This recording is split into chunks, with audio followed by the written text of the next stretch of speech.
Hello everyone, नमस्कार दोस्तों। स्वागत है आप सभी का एक बार फिर से आशीष गौतम के साथ अड्डा 247 हमारे इस यूट्यूब प्लेटफॉर्म पे। और एक सवाल जो कि मैं अक्सर अभी स्टूडेंट के दिमाग में चल ही रहा है और मैं सभी लोगों से सुन भी रहा था कि सर हम लोग जब प्रिपरेशन स्टार्ट करें, if I am a beginner या मेरे को किसी सब्जेक्ट में प्रॉब्लम है तो मैं उसकी प्रैक्टिस कहाँ से करूं। आप अक्सर सभी लोग रिकमेंड करते हैं मॉक करिए मॉक करिए मॉक करिए, पर टॉपिक वाइज करने के लिए हमारे पास कुछ भी ऐसा नहीं होता कि जिससे कि हम लोग अपनी प्रिपरेशन कर सकें। अक्सर कहीं ना कहीं हम लोग इस वजह से परेशान रहते हैं कि अपने पास टॉपिक वाइज कहाँ से करें। ओके, क्योंकि अक्सर यही होता, अब तो सब कुछ डिजिटल है, बट फिर भी डिजिटल है, हम लोग गूगल पे कर देते हैं बेस्ट पजल। तो ये बताइएगा बेस्ट पजल का कंटेंट कितना होगा? क्या कोई जो बेस्ट जो बुक सेलर होगा या जो बेस्ट फैकल्टी होगा, क्या वो अपने कंटेंट को क्या सच में सभी के लिए अवेलेबल करा रहा होगा? मुझे नहीं लगता। मुझे नहीं लगता जो भी चीजें, क्या गूगल पे हर चीज अवेलेबल है? क्या वो सारी की सारी आपको पजल मिल जाएंगी, सब कुछ मिल जाएंगी? कहीं ना कुछ तो मेरे भाई आपको ऐसा रहता है कि जो स्टैंडर्ड लेवल का है उसके लिए आपको स्टडी मटेरियल लेना ही पड़ता है। अब जैसे कि एक सबसे इंपॉर्टेंट चीज क्या है कि सर मोक तो हम लोग लगाएंगे, लेकिन मोक तो तब होगा ना जब कंबाइंड मोक लगाने की बात आएगी। जब टॉपिक वाइज करना होगा तब कहां से करेंगे? मैथ्स का हमें सिंप्लीफिकेशन करना है, मैथ्स के प्रॉफिट एंड लॉस करने हैं, उसके क्वेश्चंस हमें लगाने हैं, मैथ्स का हमें डीआई करना है, उसके क्वेश्चंस लगाने हैं, या रीजनिंग के टॉपिक वाइज हमें पजल करनी है, इनइक्वालिटी करनी है, तो इसके लिए या जनरल अवेयरनेस या स्टैटिक अवेयरनेस करना है, इसके लिए बुक कौन सी बेहतर होगी? ये दिमाग में है ना। फाइनेंशियल अवेयरनेस के लिए बुक कौन सी बेहतर होगी, इसी तरीके से मैथ्स के लिए, रीजनिंग के लिए, इंग्लिश के लिए बेहतर बुक कौन सी होगी, इवन इन सभी की प्रैक्टिस के लिए या स्पेशल पजल के लिए कोई बुक, ये सारी चीजों का मैं डिस्कशन करने आपके साथ जुड़ा हूं। आप लोगों से गुजारिश है प्लीज यार वीडियो को मैक्सिमम जितना शेयर कर सकते हैं शेयर करिएगा। अगर कोई कहता है कि सर फिर भी मेरे को बुक बताओ, तो मैं दिल से बोलूंगा तुम लोग पहले आराम से व्यूज लीजिएगा और भी स्टूडेंट से और भी सभी जगह से, फिर मेरी बातों पे अमल करना, फिर मेरी बातों पे अमल करना। बुक्स कोई भी बुरी नहीं होती, बुक्स सभी अच्छी होती हैं। हर बुक्स में आपको कंटेंट एग्जाम ओरिएंटेड ही मिलता है। ये मैटर करता है कितना वो जो बुक इशू कर रहे हैं वो कितने अपडेटेड है, वो कितने अपडेटेड, कितनी जल्दी वो फ्रीक्वेंटली ना नए नए एडिशन लेकर आ रहे हैं, कितना चेंजेस कर रहे हैं। ऐसा तो नहीं है कि एक बुक जो है वही पिछले 10 साल से वही अभी तक चलती आ रही चलती आ रही चलती आ रही है, अभी तक उसमें कुछ भी बदलाव नहीं हुए हैं। ये मैटर करता है। अदरवाइज बुक कोई भी बुरी नहीं है, क्योंकि कंटेंट आपको मिलेगा थोड़ा प्लस थोड़ा माइनस, अदरवाइज कंटेंट आपको सब में बराबर बराबर बराबर बराबर ही मिलेगा। लेवल भी आपको ऑलमोस्ट सब में बराबर ही मिलेगा, लेकिन कहीं ना कहीं मेरे दोस्त हो सकता है कितना अपडेटेड कंटेंट मिल रहा है, ये मैटर बहुत करता है। और आज के टाइम में बैंक एग्जाम में अपडेटेड कंटेंट बहुत जरूरी होता है, अपडेटेड कंटेंट की बहुत जरूरत होती है। ओके, चलिए स्टार्ट करें। चलिए अब जरा ध्यान से सुनना मेरी बात को। मैं मैथ्स की बात करूंगा, रीजनिंग की बात करूंगा तुमसे, इंग्लिश की बात करेंगे, जनरल अवेयरनेस की। तो मैं बुक्स होना तुम्हारे पास जरूरी है। प्रिंटेड बुक्स की बात कर रहा हूं मैं, यहां पर ई बुक्स की बात ही नहीं कर रहा, ठीक है? प्रिंटेड बुक्स की बात हम लोग करेंगे। ये जो प्रिंटेड बुक्स में तुम्हें बताने वाला पूरा एक सेट बताऊंगा। इस सेट में तुम्हें मैथ्स भी मिलेगा, इस साइड में तुम्हें रीजनिंग भी मिलेगा, इस साइड में तुम्हें इंग्लिश भी मिलेगा, और जनरल अवेयरनेस में तुम्हें financial awareness as well as static awareness, static GK, इन दोनों का स्टडी मटेरियल मिलेगा प्रिंटेड फॉर्म में, जिसको हम लोग बोलते हैं हार्ड कॉपी। ओके, अब देखो यार बहुत जरूरी है कि अगर आप बिल्कुल पढ़ रहे हैं, बिल्कुल जैसा कि किसी भी मैथ्स फैकल्टी से आप पढ़ रहे हैं और उनके जैसा है वो आपके कॉन्सेप्ट बिल्डिंग करा रहे हैं, तो जब कॉन्सेप्ट बिल्डिंग आप कर रहे हैं तो कहीं ना कहीं आपको उनकी प्रैक्टिस करनी पड़ेगी। और प्रैक्टिस कैसे? आपको टॉपिक वाइज चीजों को लेके चलना पड़ेगा, और लेके चलना ही पड़ेगा। आपको कहीं ना कहीं डायरेक्ट आप मोक नहीं दे सकते। आपने हफ्ते 10 15 दिन 20 दिन की आप मोक देने लग गए, आपको कहीं ना कहीं टॉपिक पे आपको कमांड लानी पड़ेगी। अदरवाइज फिर क्या होगा, जब आप कहीं ना कहीं कोई एग्जाम दे लेंगे तब समझ में आएगा अरे ये तो मेरी कमियां, ये तो मेरे लूप होल्स हैं, इन लूप होल्स पे काम करना है। लेकिन अगर इनिशियली आप लोग दिमाग में रखते हैं इन चीजों को, मुझे नहीं लगता अगर इनिशियली आप लोग इन चीजों पे ध्यान रखेंगे तो कोई दिक्कत होने वाली है। इनिशियली, बिल्कुल इनिशियली ये कह सकते हैं कि फ्रॉम फर्स्ट डे ओके आप इन चीजों पे फोकस करते हैं तो मुझे नहीं लगता कोई दिक्कत होने वाली है।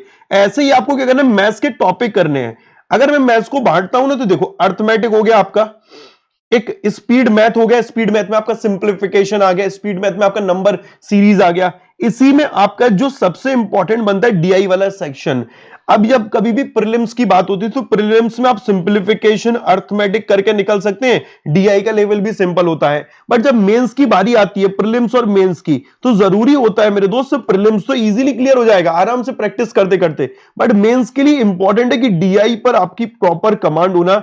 और अर्थमेटिक के यहां पर आपको इजी क्वेश्चंस नहीं मिलते, एक्सट्रीम लेवल के क्वेश्चन मिलते हैं, एक स्टैंडर्ड लेवल के क्वेश्चन मिलते हैं। हार्ड नहीं बोल रहा मैं, स्टैंडर्ड लेवल के क्वेश्चंस आपको देखने को मिलते हैं। बट हम लोग क्या करते हैं, अक्सर यही सोचते हैं कि इजी इजी कर लेते हैं, इजी इजी करते ही अपना सारी चीजें क्लियर, क्योंकि अपने को अच्छा जो लगता है वही तो करते हैं, और अच्छा लगने के चक्कर में हम लोग इजी इजी चीजों पर काम करते रहते हैं। आया कोई मॉक किया, उसमें सिंपल सिंपल कर लिए, नहीं।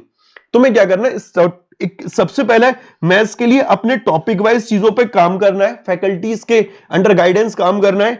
अब वो फैकल्टी जो तुम्हें टॉपिक बता रही हैं, जो टॉपिक तुम्हें पढ़ा रही हैं, उन टॉपिक की तुम्हें मैक्सिमम प्रैक्टिस करनी है। जब तक उस टॉपिक में महारत हासिल ना कर लो तब तक प्रैक्टिस करते रहो। जब तक उस टॉपिक में महारत हासिल ना कर लो, मतलब उस टॉपिक से रिलेटेड सारे क्वेश्चंस ना कर लो, तब तक उसकी प्रैक्टिस करते रहो। क्योंकि आज तुम लोग, मार्च खत्म होने वाला है, अप्रैल में खड़े हुए हो, और पेपर तुम्हें जून में देखने को मिलेगा, जून के एंड में या जुलाई के स्टार्टिंग में। तो मैं मानकर चल रहा हूं अप्रैल, मई और जून तुम्हारे पास 3 महीने कॉन्सेप्ट बिल्डिंग के लिए, कॉन्सेप्ट बिल्डिंग के लिए तुम्हारे पास 3 महीने पूरे पड़ेंगे। ओके, अब जरा देखना ध्यान से आगे। ऐसे तुम्हें रीजनिंग में करना है, ऐसे तुम्हें इंग्लिश में करना है। मैं तुम्हें बुक सेट दिखाता हूं, कौन सा है बुक सेट जिसमें भी तुम्हें ये लेना है, और उस बुक सेट के बाद वो तुम्हारे घर पे डिलीवर हो जाएगा। आज ही क्यों मैं आया हूं ये बात बताने, वो भी मैं बताऊंगा तुम लोगों को। Okay, just wait. यहां पर देखिएगा, तुम्हें adda247.com पे जाना है। सबसे पहले adda247.com पे जाने के बाद देखिएगा mock test, live classes, e books, video courses, ये तुम्हें दिख रहा है। इसमें सेलेक्ट करना प्रिंटेड बुक्स पे, इस प्रिंटेड बुक्स पे जाना। ठीक है, प्रिंटेड बुक्स पे। मैं भी देख रहा था, बहुत सारे यूट्यूब सेशन देख रहा था, बहुत सारे बहुत बुक भी रिकमेंड करते हैं भाई। वो बुक से हम पढ़ चुके हैं, कंटेंट एज इट इज आपको मिलेगा, पुराना छपा छपाया।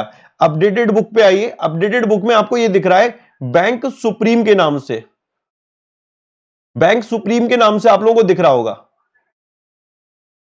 ठीक है, बैंक सुप्रीम के नाम से, ये जो बैंक सुप्रीम के नाम से आपको दिख रहा है, इसमें कुल मिलाकर आपके लिए 8 बुक्स अवेलेबल कराई गई हैं। 8 बुक्स, ये इंग्लिश में है। जिनको इंग्लिश में बुक चाहिए, जिनको इंग्लिश में बुक चाहिए उनके लिए बैंक सुप्रीम है ये इंग्लिश वाला। जिनको हिंदी में चाहिए, मैं हिंदी वाला दिखा देता हूं आपको।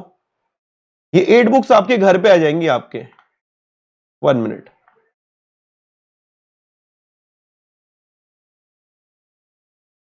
ये बैंक सुप्रीम एक ये रहा, ये आपका हिंदी प्रिंटेड बुक्स है। ये बैंक सुप्रीम आपका इंग्लिश प्रिंटेड बुक्स है। और ये बैंक सुप्रीम आप लोग देखेंगे यहां पर, तो कौन कौन सी बुक है वो बताता हूं। एस की रीजनिंग की आपको बुक मिलेगी, क्वांटिटी सेम हिंदी में भी है आपका, जैसे हिंदी वाला सेलेक्ट करें English. S banking and static awareness की एक बुक है, कुल मिलाकर 8 बुक का सेट है। कंप्लीट आपको पजल की बुक मिल रही है, सिटिंग अरेंजमेंट की, थर्ड प्रिंटेड एडिशन।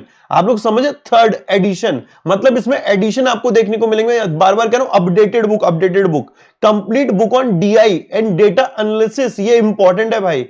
कंप्यूटर की बुक, आप लोग अक्सर कहते हैं सर कंप्यूटर कहां से प्रिपेयर करें, कोई बुक सजेस्ट करिए, बुक सजेस्ट करिए। तो हर जगह का बेहतर दोस्त इस बुक में आपको मिलेगा, plus IBPS, PO prelims, mock paper, English printed edition. ऐसे ही सेम हिंदी के लिए भी आप लोगों के लिए यहां पर हिंदी में भी अवेलेबल है। तो जिसको जो भी जिस लैंग्वेज में पढ़ना है उस लैंग्वेज में इन बुक्स को ले सकते हैं। समझ में आ रहा है मेरे भाई? करना क्या है वो मैं बता देता हूं। अब परचेस करने के लिए व्यू ऑफर पे जाना, अपनी आईडी सेलेक्ट करना, जो भी आपकी आईडी है। उसके बाद एक कोड लगाना Y168, ये तुम्हारे भाई का कोड है Y168। इसमें एस और लगा देना, बुक्स के लिए आपको एडिशनल एस यूज करना पड़ेगा। वैसे कोड Y168 है, लेकिन बुक्स के टाइम पे Y168 एस लगाना। ये 1609 दिखा रहा है, एप्लीकेशन से जाके परचेस करोगे 1% और डिस्काउंट मिलेगा। ये करीब आपको 1517 रुपए की पड़ रही है बुक। तो 1517 रुपए में 8 बुक्स मिल रही हैं। मुझे नहीं लगता इससे बेस्ट आपके लिए कुछ होगा। आज ही जाकर इसमें एनरोल कराइए, 1500 मेरे भाई 1517 के लमसम, क्योंकि आज ये ऑफर चल रहा है 78% का। कल ये हो या ना हो, क्योंकि आपको पता होली निकल चुका, आज एक दिन एक्सटेंडेड है ये, तो आज ही जाकर इसका ऑर्डर कर लेना। Okay, you are the best teacher. अरे शुक्रिया Suryakant Rathore ji. Sir English book कहाँ इसमें इंग्लिश भी है ना अवेलेबल, देखो आप लोग, ये है ना English, S reasoning, S quant, S English हो गई, स्टैटिक, स्टैटिक हो गई, बैंकिंग हो गई, फिर पजल की आ गई, डीआई की आ गई, ये सारी बुक्स अवेलेबल है इसमें।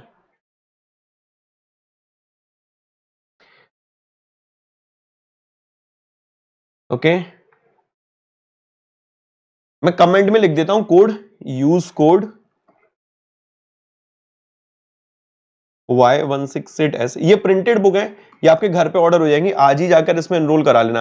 कोई डाउट है अपना डाउट भी पूछते चलो मेरे को, कोई तुम लोगों का डाउट है ना अपना डाउट भी पूछते चलो मेरे को।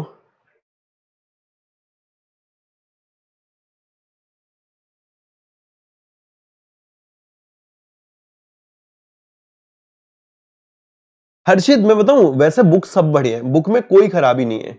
डिपेंड ये करता है कि अगर हम लोग एक बुक पे काम करें तो उस बुक को कंप्लीट करें। अक्सर क्या होता है ना, हम लोग बुक लेते हैं, कंप्लीट करते नहीं है, फिर कहते हैं दूसरी बुक कौन सी बढ़िया कौन सी बढ़िया है। तो यार दोस्त, अगर चीजों को अधूरा करोगे तो वो आपके लिए कभी भी बेहतर नहीं है। चीजें जो भी आपके पास है उनको पूरा कंप्लीट करिए, then you will realise okay ठीक है यार, ये इतना इंपॉर्टेंट है हमारे लिए। बुक सारी बढ़िया, बुक कोई भी बुरी नहीं होती।